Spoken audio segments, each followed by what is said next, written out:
Modern सास लाई घूंघट वाली बहू। दिवाकर ममता और शेखर का इकलौता बेटा था। वे लोग शहर में रहते थे, इसलिए शेखर चाहता था कि वो अपनी बेटी की शादी शहर में करवाए।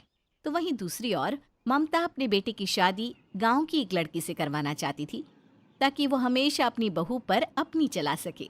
ममता, ये तुम्हारी कैसी जिद है?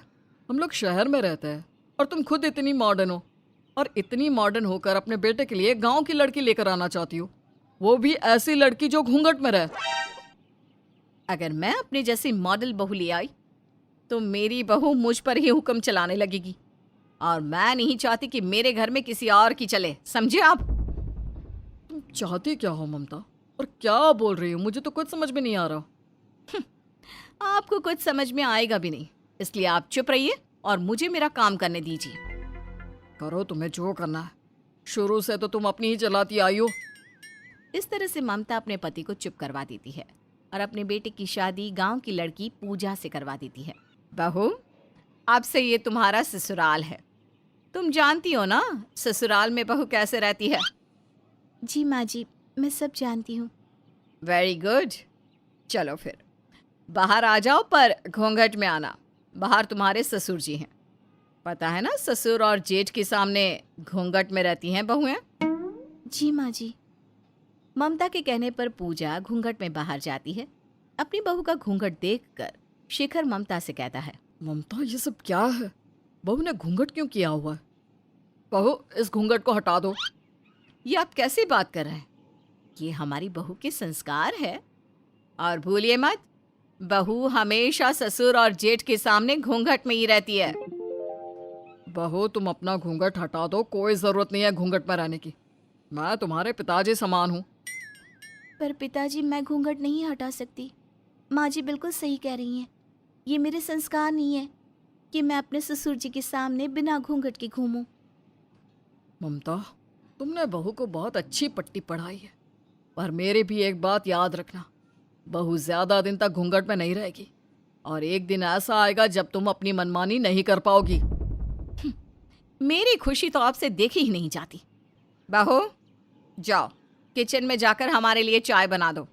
शाम हो चुकी है और चाय बनाने के बाद डिनर की तैयारी कर लेना। पूजा अपनी सास की कही हर बात को पत्थर की लकीर समझकर उन्हें करने लगती है। तो वहीं दूसरी ओर शेखर चाहकर भी कुछ नहीं कर पाता। ममता, तुम जो बहू के साथ कर रही हो वो बिल्कुल भी सही नहीं है।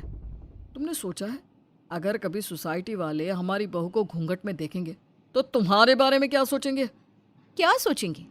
यही सोचेंगे ना कि देखो ममता कितनी संस्कारी बहू लाई है, जो हर समय घूंघट में रहती है। इस तरह से ममता शेखर को चुप करा देती है। अब ऐसे ही कुछ समय बीत जाता है और ममता अपनी मनमानी करती रहती है। बहू, तुम तो उस दिन बड़ा कह रही थी कि तुम्हें सब पता है, सब आता है। क्या तुम्हारे मायके वालों ने तुम्हें इतना भी नहीं सिखाया कि रात में सोने से पहले सास के पैर दबाने चाहिए? अब समझाया था माँ जी, गलती हो गई। गलती हो गई तो अब अपनी गलती को सुधार लो। मेरे पैरों में बहुत दर्द हो रहा है, आकर मेरे पैर दबा दो। इस तरह से ममता अपनी बहू को कठपुतली की तरह नचाने लगती है। अब पूजा भी अपनी सास की चालाकियों को समझने लगी थी। ऐसे ही कुछ दिन बीत जाते हैं और एक दिन जब ममता बाहर गई होती है तो शेखर अपनी बहू से कहता है, पूजा बहू, तुम अपनी सास के इशारों पर चलकर उसके घमंड को 7वें आसमान पर चढ़ा रही हो। तुम्हें नहीं लगता कि तुम्हारी सास तुम्हारे साथ ज्यादती कर रही है? पर पिताजी, मैं माँ जी के खिलाफ भी तो नहीं जा सकती ना। बहू, जब घी सीधी उंगली से ना निकले तो उंगली टेढ़ी करनी पड़ती है, और तुम्हारी सास प्यार से मानने वालों में से नहीं है। खुद तो वो मॉडर्न बनी रहती है और बहू को घूंघट पर रखती है। अपना घूंघट हटाकर अपनी सास को दिखा दो कि तुम उसकी कठपुतली नहीं हो। इस तरह से शेखर पूजा को काफी देर तक समझाता है। अब पूजा को अपने ससुर की बातें समझ में आ जाती हैं और वो फैसला लेती है कि अब वो अपनी सास को सुधार कर रहेगी। पिताजी, मैं आपकी बात समझ गई, आप बिल्कुल सही कह रहे हैं, पर मुझे समझ में नहीं आ रहा कि मैं माँ जी के खिलाफ कैसे जाऊं, कैसे सुधारूं उन्हें। बहू, सबसे पहले तो तुम अपना घूंघट हटा दो और अपनी सास को जवाब देना सीख जाओ, और जैसी तुम्हारी सास है वैसे ही बन जाओ, तभी ही सुधरेगी तुम्हारी सास। वो सब तो ठीक है पिताजी, पर मुझे डर लग रहा है कि अगर मैं माँ जी के खिलाफ गई तो। डरते क्यों हो? मैं हूं ना तुम्हारे साथ। इस तरह से शेखर अपनी बहू का साथ देता है। अब कुछ दिनों बाद पूजा बिना घूंघट के घर में घूमती है और धीरे धीरे बिना अपनी सास से पूछे घर से बाहर जाने लगती है। ये देखकर ममता को बहुत गुस्सा आता है। बहू रानी, अभी तुम्हारी शादी को 6 महीने भी नहीं हुए और तुमने अपने असली रंग दिखाने शुरू कर दिए। बहुत पंख निकल गए हैं तुम्हारे। सही कहा माँ जी। वो कहते हैं ना, जैसा देश वैसा भेष। देखिए ना, यहाँ कोई घूंघट में नहीं रहता। अब मैं दूसरों को क्या कहूँ जब मेरी खुद की सास इतनी मॉडर्न है। जब सास इतनी मॉडर्न है तो बहू देहाती कैसे रह सकती है। इतना बोलकर पूजा हंसती हुई वहां से चली जाती है। ममता अपनी बहू को इस रूप में देखकर बड़ी हैरान होती है। अब समय यूं ही बीतता है और ऐसे ही एक दिन। बहू, घूंघट ना करने से, बाहर घूमने से कोई मॉडर्न नहीं बन जाता। और वैसे भी बहू चाहे कितनी ही मॉडर्न क्यों ना हो जाए, उससे अपनी सास की सेवा करनी ही पड़ती है। माँ जी, बहू सास की सेवा तब करती है जब सास को सेवा की जरूरत होती है। पर आप तो मुझसे भी ज्यादा जवान दिखती हो, भला आपको कैसे सेवा की जरूरत। पूजा का बदलता रूप देखकर ममता हैरान हो जाती है। उसे समझ में नहीं आता कि अब वो क्या करे कि फिर से पूजा को अपने बस में कर सके। समय यूं ही बीतता जाता है और ममता का जोर पूजा पर से हट जाता है। अब चाहकर भी ममता पूजा को अपने इशारों पर नहीं नचा पाती और खुद उसकी मोहताज हो जाती है। बहू, मैं बाहर पार्टी करने जा रही हूँ। रात को आऊंगी, मेरा खाना मत बनाना। माँ जी, अब आपकी उम्र हो गई है, आपको ये पार्टी करना शोभा नहीं देता। आप जाकर आराम से बैठ जाइए। अगर इस उम्र में कोई हड्डी टूट गई ना तो जोड़ पाना मुश्किल हो जाएगा। तुम कहना क्या चाहती हो?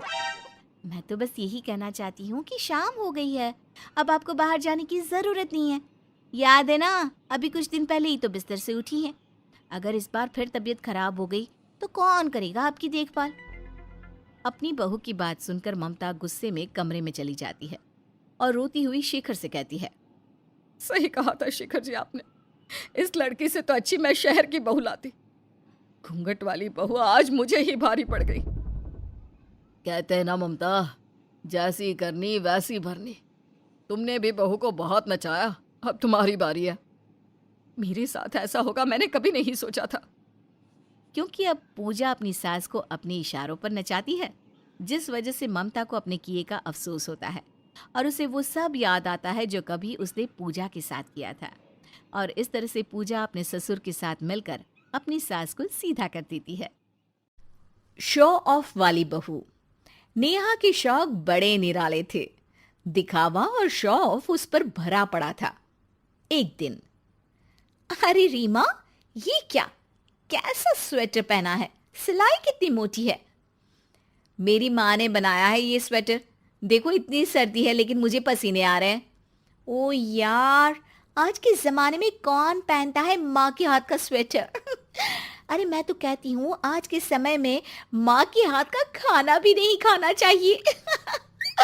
देख मेरा स्वेटर देख। हाँ, आज ऑफिस में सारे तेरा ही स्वेटर देख रहे थे। वही तो, ऐसी चीज पहनो कि दुनिया देखे। और बात भी कर रहे थे कि न जाने कैसे इतने पतले स्वेटर में सर्दी रोकी होगी बेचारी ने। बात भी सही थी। फैशन के नाम पर बेचारी नेहा सारा दिन कड़कड़ाती ही रह गई। नेहा की शौफ और खुद को फिट रखने की आदत उसकी कमाई से भी ज्यादा महंगी थी। ये लीजिए मैडम, इसे लेने के लिए तो आपको एक बार भी सोचने की जरूरत नहीं है, क्योंकि 3,000 में ये आपको पूरे 6 महीने तक साफ और गोरी निखरी त्वचा देगा। देखिए, दिखाया ना सैंपल मैंने आपको। हाँ, लेकिन थोड़ा महंगा है, पर चलिए इसके रिजल्ट्स अच्छे हैं, दे दीजिए। नेहा महंगी क्रीम लगाकर ऑफिस जाती है और सोचती है कि वो बहुत सुंदर लग रही है कि तभी वहां मनीष आ जाता है। हाय नेहा, हाय रीमा, क्या हाल है तुम दोनों के? अरे यार रीमा, तेरा चेहरा तो चमकता रहता है, जरा मुझे और नेहा को भी tips they they. O come on, मेरा नाम मत लो। देखो आज मैं कितनी गोरी और चमकीली लग रही हूँ। कितनी पुती पताई सी शक्ल लग रही है तेरी। लग रहा है मानो कितनी क्रीम की लेयर लगा रखी है। यार रीमा, इसे नहीं सुनना पर मुझे तो बता दे। अरे कुछ नहीं, बस रोज अच्छे से चेहरे को धोकर दूध वाली मलाई लगा लो चेहरे पर, खूब फ्रूट्स खाओ और पानी जमकर पियो, देखो चेहरा कैसे खिलता है। हाँ, फ्रूट्स के रेट्स देख रही हो ना कैसे आसमान छू रहे हैं। वैसे जो तूने क्रीम लगाई है ना, उसके लिए भी तो कुछ पैसे खर्चे ही होंगे। कोई फायदा नहीं हुआ उससे। अरे उसी रेट में फ्रूट्स तो आ ही जाते। ये बोलकर मनीष वहां से निकल जाता है, लेकिन नेहा का मुंह लटक जाता है। अरे नेहा, तू भी ना उसकी बात का बुरा मान रही है। आखिर बॉयज क्या जाने गर्ल्स का फैशन। अरे नॉट एट ऑल, उस बेवकूफ की बात का बुरा मैं क्यों मानूं। मैं जानती हूं कि हाई क्लास को समझना उसकी बस की बात नहीं है। ये बोलकर नेहा वहां से चली जाती है। अब सैलरी आते ही नेहा महंगे पर्स, महंगी चप्पलें और महंगे कपड़ों पर पैसे लुटा देती है और महीने के आखिर तक लोगों से उधार लेने की नौबत आ जाती है। यार रीमा, कुछ पैसे उधार देना, घर का सारा सामान खत्म हो गया है। हाँ हाँ ले ले नेहा, पर वक्त से वापस कर देना, क्योंकि ये मैं तुझे सेविंग्स दे रही हूँ और तू जानती है ना इसका इंटरेस्ट कितना आता है। सेविंग का इंटरेस्ट? नहीं यार, मैं नहीं जानती, कितना आता है? ओह अच्छा, छोड़ ना, चल ये पैसे रख। नेहा का समय ठीक से गुजर जाता है, लेकिन अगले महीने सैलरी आने पर, नेहा यार वो पैसे जो मैंने दिए थे वो लौटा देना, मुझे भी कोई काम है। अरे यार, इस बार ना मैंने गुच्ची की घड़ी ले ली है, अगले महीने पक्का। अगले महीने फिर नेहा से रीमा पैसे मांगती और फिर वो कोई खर्चा गिना देती। एक बार रीमा मनीष से कहती है, यार बोलना तो नहीं चाहिए, लेकिन नेहा ने 3 महीने पहले पैसे लिए थे कि 1 महीने में वापस कर देगी, लेकिन अभी तक नहीं दिए। रुक, मैं कुछ करता हूँ। अरे देख कहीं उसके घर तक बात न जाए, वरना सास और पति के सामने इज्जत का फालूदा हो जाएगा। वहीं नेहा घर पर, सासू माँ, आज खाने में मैंने ब्रोकली और ब्राउन राइस बनाए हैं। अरे बेटा, ये सब मैं नहीं खा पाती हूँ, तू तो बस सिंपल रोटी दाल ही दे दे। हाँ नेहा, क्या ये तुम रोज रोज खिलाती हो, हमें इसका टेस्ट पसंद नहीं है। अरे लेकिन यही ट्रेंड में चल रहा है। क्या करते बेचारे माँ बेटे, नेहा की आदत से वो भी परेशान थे। अगले दिन नेहा ऑफिस आती है तो मनीष वहां आता है। अरे यार मनीष, ये क्या है तेरे हाथ में? बैग है पराड़ा का, आई होप तूने सुना होगा। यस यार, ऑफ कोर्स। और ये वाला तो 20,000 का है ना, मैंने ऑनलाइन देखा था। लेकिन ये सिर्फ 10,000 का है, क्योंकि मैंने इसे अमेरिका से मंगवाया है अपनी बीवी के लिए।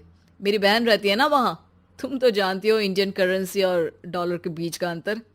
हाँ हाँ बिल्कुल, यार मेरे लिए भी मंगवा देना। अब देख यार, तुझे चाहिए तो तू रख सकती है, क्योंकि मेरी बीवी को स्टाइल कम पसंद आया था और वो इतने महंगे बैग लेने में विश्वास नहीं करती। उसका मानना है कि 10,000 का बैग खरीद कर 1,000 रुपये रखने से अच्छा है कि 1,000 रुपये का बैग खरीदे और 9,000 उसके अंदर रखे। हो, उसे फैशन का पता नहीं होगा। कोई बात नहीं, ये लो 10,000 और ये बैग मेरा। मनीष नेहा को बैग दे देता है और सीधा रीमा के पास जाता है। रीमा, ये ले तेरे पैसे जो तूने नेहा को दिए थे। अरे थैंक्स यार, लेकिन तू ये कैसे लेकर आया? मैंने लोकल बाजार से एक बड़े ब्रांड के जैसा दिखने वाला बैग खरीदा 200 रुपये में, और अमेरिका और ब्रांड के नाम पर नेहा को दे दिया। ऐसे तो वो तेरे पैसे वापस नहीं करती। फिर क्या था, रीमा और मनीष हंसने लगते हैं।